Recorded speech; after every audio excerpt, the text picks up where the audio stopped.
kind of up against it, I think, here, George Russell, to try and get out of the bottom 5. Crosses the line, only 14th fastest.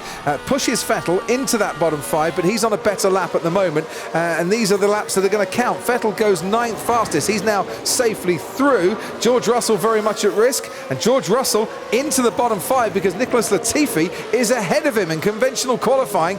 For the first time this season, Russell is going to get out-qualified by a Williams teammate. Mick Schumacher has had a lap time deleted. We're now on board with Lance Stroll, and Stroll needs to get himself out of that bottom 5 with Mazepin and Giovinazzi still to cross the line. Stroll does get out of qualifying. The 2 Aston Martins through to Q2, pushes Latifi back into that bottom 5 again. Mazepin is going to be the slowest. Giovinazzi goes 6th fastest, and that's a super lap, especially when you consider his teammate Kimi Räikkönen only 13th fastest.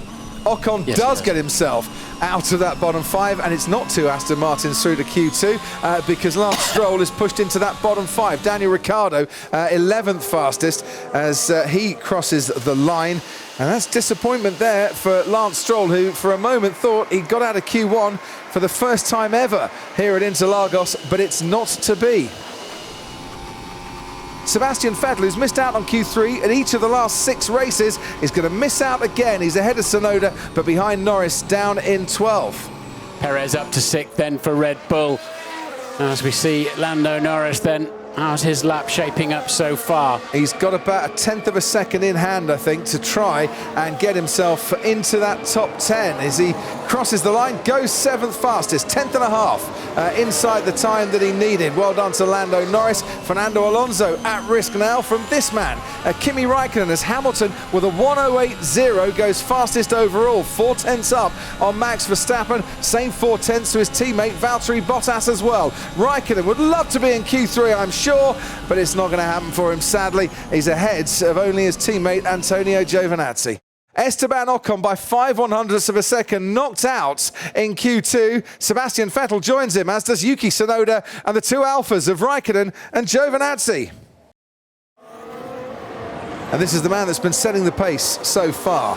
Was fastest in free practice 1. Mercedes quickest in FP1 for the last 8 events, was quickest in Q1, and he was fastest in Q2 too. So can Q3 reap its dividends and give Hamilton the top spot for the sprint tomorrow.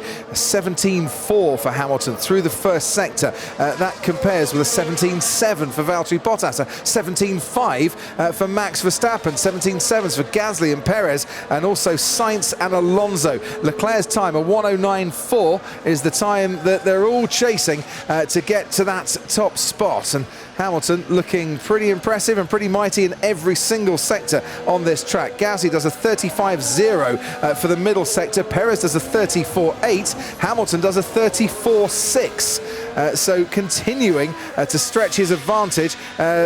Valtteri Bottas matches him, as does Max Verstappen. Hamilton at full blast now, over 200 miles an hour. He's got a 1:08.8 to aim for. That's Sergio Perez. He smashes that by 7/10 of a second.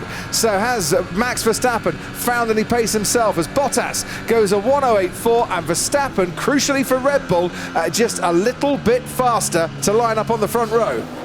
Let's take us through this final lap with Verstappen. Yeah, so he's got Gasly ahead of him at the moment. That's what he has got. I don't know, he's going to be getting some turbulent air from the back of the AlphaTauri. Get a bit of slipstream, but this is mostly corners in the middle of the lap. And there's Gasly ahead of us. So is turn 4. Crank it in. Carried a lot of speed through there. And his first sector then is not even his personal best.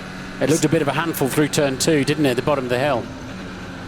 Yeah, he was 2.5 down, was Max Verstappen, and Hamilton pretty much matching his best first sector time. And this next right-hander, and actually, yeah, is turn 8, where he said the front tyres were giving up on him. And again, he had to have a couple of bites getting in there. It's not really going that well, is it, so far? Behind him, as he sets a personal best in the middle sector, and then gets all out of shape as he gets the power down. Bottas has set a personal best in the first sector. It's the middle sector that we'll be watching with interest to see if he can get above Max Verstappen. Hamilton is cruising, it seems, on his way to winning and qualifying here. Bottas significantly worse than Max Verstappen through that middle sector as Perez goes 4th fastest. Hamilton will cross the line now. He's not been headed in this qualifying session at all. He goes faster still, and the crowd absolutely love it. Hamilton on top in qualifying here at Interlagos. And Bottas didn't quite make the front row. That's a relief for Max Verstappen and Red Bull, because the end of his lap was pretty scruffy. He did a 108.6, did Max, on that final lap, with the few adventures that we saw as well, for good measure, and that's a massive relief. But the two championship contenders side by side again on the front of the sprint. Oh, love it.